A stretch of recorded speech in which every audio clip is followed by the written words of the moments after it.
Thank you. And so we move to a deputation request, and we've received a deputation request from the Rotherhithe Broadband group, and I can see Pauline, Adam Waller, Mark Parker and Brian Hodge, who are here. Do you want to come forward and talk to us? You have up to 5 minutes to make your presentation, and this obviously relates to item 9, which is the Gateway Zero consideration of options for broadband in Rotherhithe.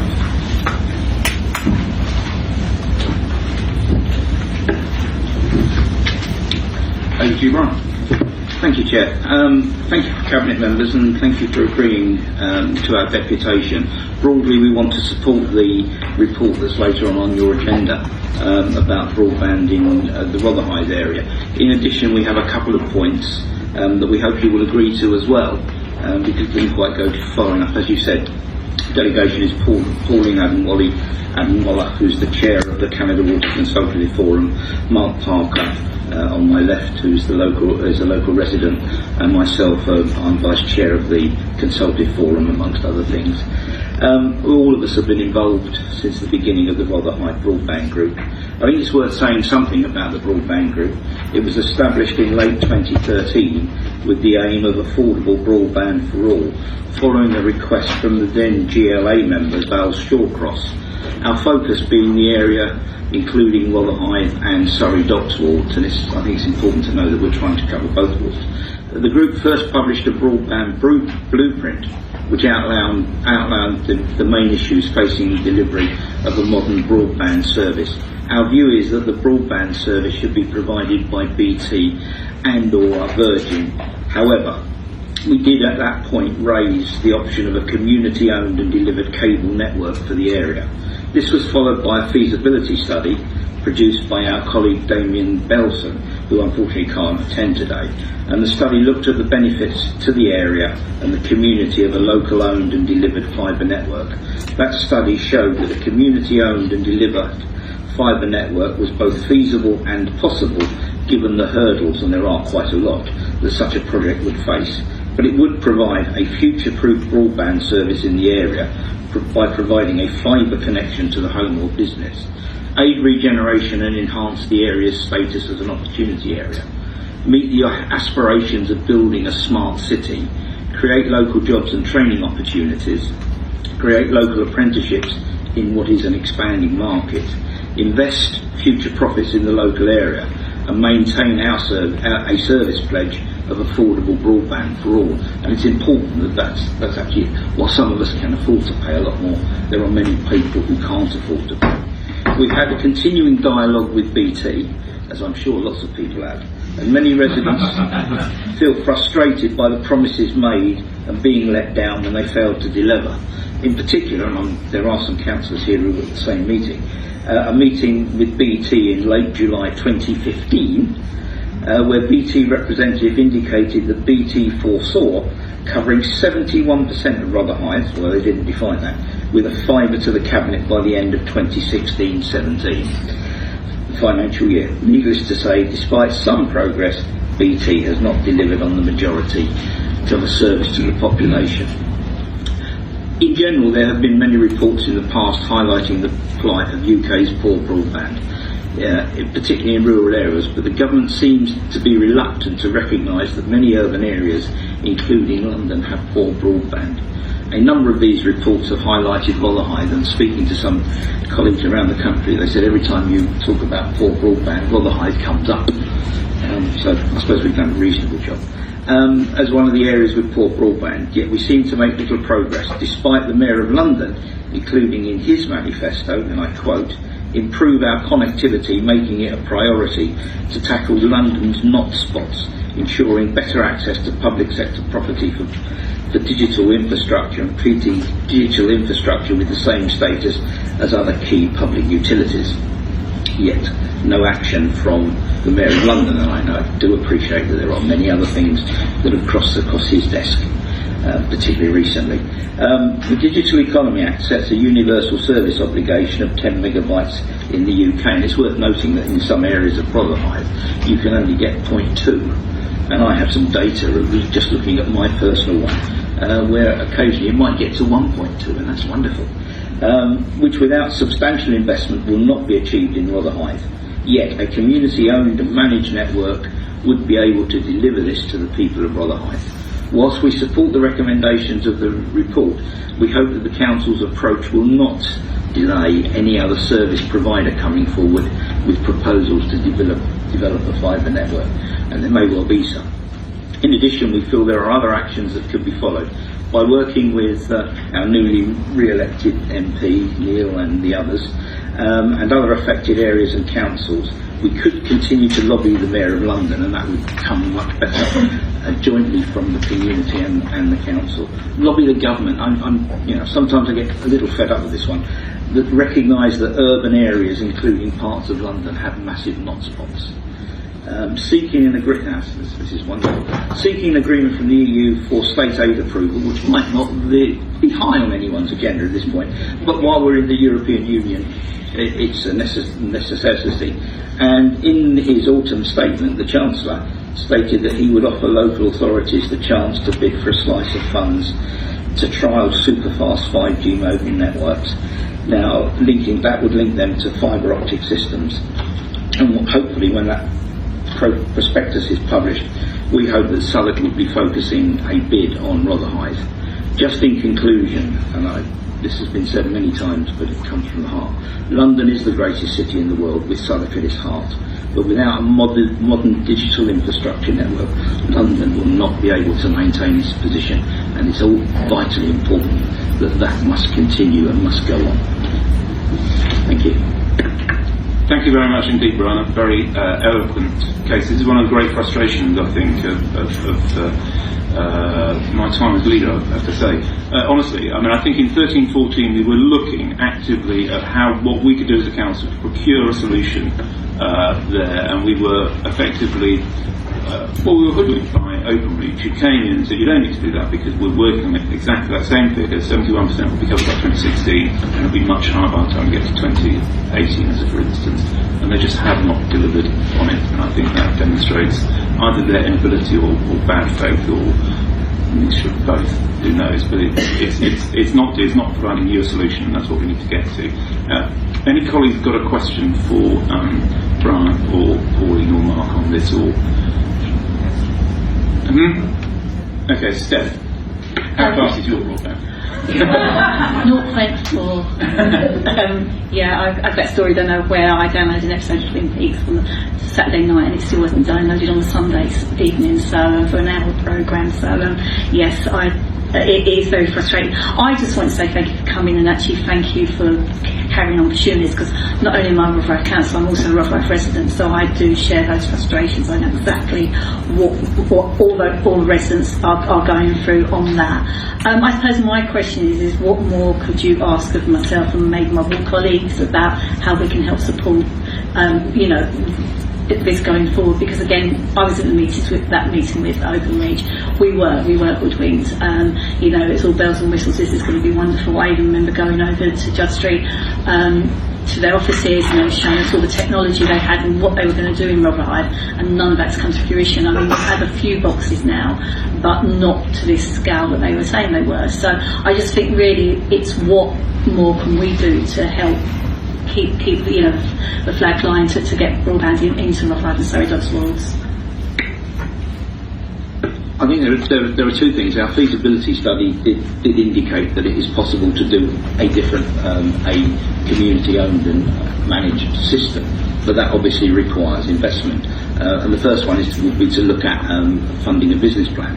I think the difficulty is, some people have said, well, why don't you go for crowdfunding? But what have you got at the end of the day? It's a business plan, or it works or it doesn't work. And I think I'm very keen, on all my years of experience, is to make sure that you have a plan that works.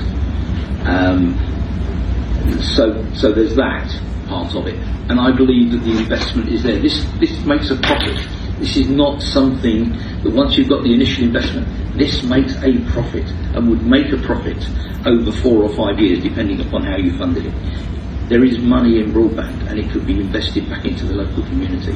I hope that the Gateway Zero report will come forward, and whilst there are more challenges with a community-owned, and we recognise that, it does provide one of the only ways of delivering something that is future-proofed in terms of a fibre optic network.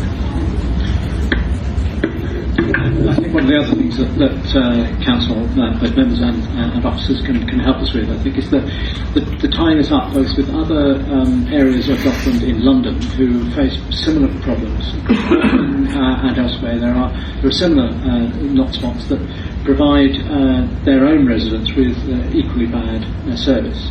And it does seem to me that linking up and relating one to another, learning lessons from each other, of course, but also joining forces in taking that case more forcibly to central government, seems to be a fundamental opportunity that is currently being missed. If we took that out to Liverpool and Bristol, for example, where there are similar areas in the Docklands, there really is, I think, a head of steam that could tackle this issue of urban-rural, and the assumption that the problems only lie in rural distance from exchange. The truth is that it's an urban problem as much as a rural one, but government seems to have, strangely, been very dominated by a rural agenda. Okay, Anne Johnson. I'd just like to echo Councillor Cryan's point, and thank you for coming along today. I wanted to further and touch on the point that you just raised, which you quite rightly highlighted, the economic disadvantages of not having fast broadband. And we've just looked at our economic well-being strategy. We've identified the changing nature of work and how people are working from home more. So it'll be interesting to hear your thoughts, just any anecdotal evidence of any neighbours or any friends or people in a local community that you've spoken to that regularly work from home and what their experience has been. Yes, I mean, if Damien had been here, he would explain. He does work from home and spends as much time downloading data when he goes down to Canada Water Station that he can do at home. It's faster at Canada Water Station and in the library than it is actually at home. I mean, if you look at the use of broadband across stations, there are 10 stations across London with the highest broadband access, and one of those is Canada Water. That must explain something. That, people, it is actually much quicker. If Stephanie had wanted to download a program and could have stood there for a while, may have looked quite strange. But you can actually get it faster. You could actually get it faster at Canada Water Station. And we know that there are businesses that have moved out of the area simply because of slow broadband. And anecdotally, I've met 2 or 3 people. Just walking the streets, chatting to people who move around to get slightly faster broadband. That can't be good in the centre of London. And to just make it a step further, I think we forget the impact on children's education, where there's competition for a very, very limited broadband facility, and children just can't use that facility as they would in any other household. And folk whose mobility is limited. There are real issues about getting access to emergency care, but also ordinary community care, when the link to the outside world is so limited. As we see the Internet of Things grow and develop, the demand on those limited resources will be still greater. And so as a result, actually, people will be missing out on still more as time moves forward. So it really is, it's not just a matter of the convenience of being able to download a film when you want it, or to play a nice game, but actually, in some cases, it's life-threatening. Okay, well, thank you very much. I was going to go straight into the item. I wanted to make sure I captured your additional points properly. I picked one up about asking for an EU state aid derogation. Was that one of them? Not delaying if there's others who want to come in and install while we're procuring. 5G pilot bid, lobbying for funding, and the point you just picked up there about linking with Docklands. See our public affairs manager sitting at the back, so I'm sure she was picking that up. That we might work with our other Docklands areas to try and highlight that this is not a rural issue. And community-owned solution, how we can assist in developing that as one of the options. I think we have highlighted in the report that that should be considered as one of the options, but what we can do to help make that happen. And I just want to really thank you all for coming. I think we're building good partnership work now, and I look forward to continuing to work with you. And it's a shame Damien's not here, as you mentioned, because he creates this marvellous data that has been a big part of helping us put together this report. He's a data analyst and he's done a great deal to help us to get to this report, so thank you very much. Thank you very much indeed, all three of you. Thank you. Okay, and so as that's fresh in our mind, can we take item 9 first of all? Gateway Zero, consideration of options for broadband in Rotherhithe. Thank you, Peter. We've captured, and thanks to the deputation and the comments of others, a lot of what the reason why we're taking this report. We had for a long time thought that we would see broadband delivered out in Rotherhithe. We've worked very closely with BT, and we have seen some improvements in coverage, but not what we were hoping for, not what we were promised. And in any case, I think it's clear with the way that things have moved on, with the Internet of Things, with the future that we need, the digital future of something that we need, that BT copper wire based solution is not the future for Rotherhithe and Surrey Docks any more than it is for the rest of the borough, and that it's right that we now look to a Gateway Zero process and do some market testing for the potential for delivering full fibre internet connection across the whole of Rotherhithe and Surrey Docks. The time's right. We can see that Sadiq Khan is out advertising for his new digital office for London. Hopefully then we will see the progress on the not spots that he promised and that we've talked about. The government funding is coming forward, although they are as yet quite open-minded on what that funding will be for, so it's the right time for us to go in with ideas and to seek funding to help us to make this happen. We need to work in partnership. We've talked about working in partnership with the community. I can see British Land here, so we'll definitely need to be working in partnership with British Land as well to make sure that we see this project as part of the regeneration of Canada Water, to make sure that we do not end up with a worsening digital divide between the new homes that generally have full fibre broadband built in and the existing housing, and people feeling that, okay, the regeneration is working for some people but not for the entire community and they're not seeing the benefits. So that's what this is all about, that we need to find a new solution. We think those solutions are out there, that there's funding that we can access, but we've got some work to do to make sure that we design a procurement in the right way. There are lots of different ways that this could happen, and what we don't want to do is go out and design our own procurement and brief that turns out not to be something that works for the market. We don't want to fail procurement, because that will just take more time and result in an even longer wait for people waiting for the broadband that they want to see. So I think it's right that we take that time now to test the market, to find out what is feasible and practical, working with community fibre as one of those potential options, so that we can come back to Cabinet and go out with a procurement that's something that we have a high degree of confidence will succeed. Okay. Comments, questions, colleagues? Otherwise, we are utterly in agreement with this and want to see it happen. Amazingly. So, in that case, the recommendations are at page 66. Obviously, Fiona's taking on board the points that Brian and the deputation made to us, and they will inform your work as it goes forward, I'm sure. But there are just 2 recommendations on page 66. Can we agree those recommendations? Thank you very much indeed. Thank you. Okay. We go back to 8, which is shared ICT service with French and Lewisham.